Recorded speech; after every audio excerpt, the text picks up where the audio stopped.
ফিরে এলাম বিরতির পর। বিরতিতে যাওয়ার আগে যে খবরে নজর রেখেছিলাম, চট্টগ্রাম বিক্ষোভকারীদের ওপর লাঠিচার্জ বিজেপির, ছোড়া হচ্ছে সাউন্ড গ্রেনেড।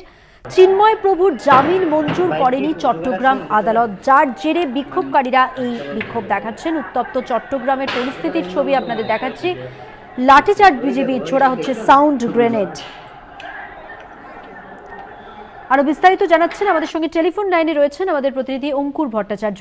অঙ্কুর দা, দেখো, যেটা জানতে পারা যাচ্ছে, বাংলাদেশে যে ইসকনের সংগঠক চিন্ময় প্রভুকে যে গ্রেপ্তার করা হয়েছিল, তারপরে রাষ্ট্রদ্রোহ মামলায় গ্রেপ্তার করে তাকে 25শে নভেম্বর আজ তাকে চট্টগ্রামের জেলা আদালতে পেশ করা হয় এবং সেখানে তাকে চট্টগ্রাম মেট্রোপলিটন ম্যাজিস্ট্রেট চিন্ময় কৃষ্ণ দাস প্রভুর জামিনের যে আবেদন তা খারিজ করে দেন এবং সেটা খারিজ করার পরপরই তার সঙ্গে সঙ্গে তার ট্রানজিট রিমান্ডের আবেদনও নাকচ করে দেওয়া হয়েছে, জেল হেফাজতে পাঠানোর নির্দেশ দিয়েছেন। এরপরেই আমরা দেখেছি চট্টগ্রামে যথেষ্ট বেশি শুরু হয়েছে অস্থিরতা এবং সেখানে বহু মানুষ রাস্তায় নেমে তারা বিক্ষোভ আন্দোলন শুরু করেছেন এবং তারপর সেই বিক্ষোভ আন্দোলনকে প্রশমিত করতে প্রশাসনের পক্ষ থেকে কাঁদানে গ্যাসের শেল ফাটানো হয়েছে, সাউন্ড গ্রেনেড ব্যবহার করা হয়েছে।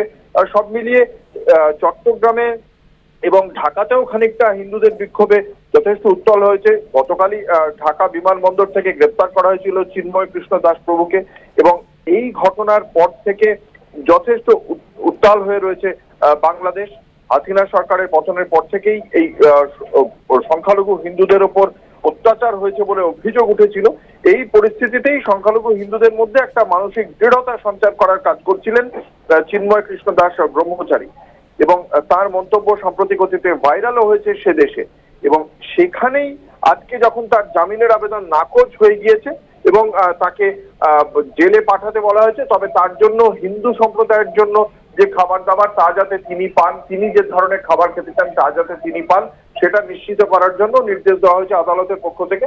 কিন্তু তার জামিনের আবেদন খারিজ হওয়ার পর থেকেই উত্তাল হয়ে উঠেছে চট্টগ্রাম সহ বাংলাদেশের বিভিন্ন শহর এবং তাই উত্তেজিত জনতাকে ছত্রভঙ্গ করতে সাউন্ড গ্রেনেড থেকে শুরু করে কাঁদানে গ্যাসের শেল ব্যবহার করছে প্রশাসন। ধন্যবাদ অঙ্কুর দা। কথা বললাম আমাদের প্রতিনিধি অঙ্কুর ভট্টাচার্যের সঙ্গে। চিন্ময় প্রভুর জামিনের আবেদন মঞ্জুর করেনি চট্টগ্রাম আদালত, তারপর থেকে এই অস্থির পরিস্থিতি সেখানে। বিক্ষোভকারীদের ওপর লাঠিচার্জ করে বিজেপির পক্ষ থেকে লাঠিচার্জ করা হয় এবং উত্তপ্ত পরিস্থিতি এই মুহূর্তে চট্টগ্রামের।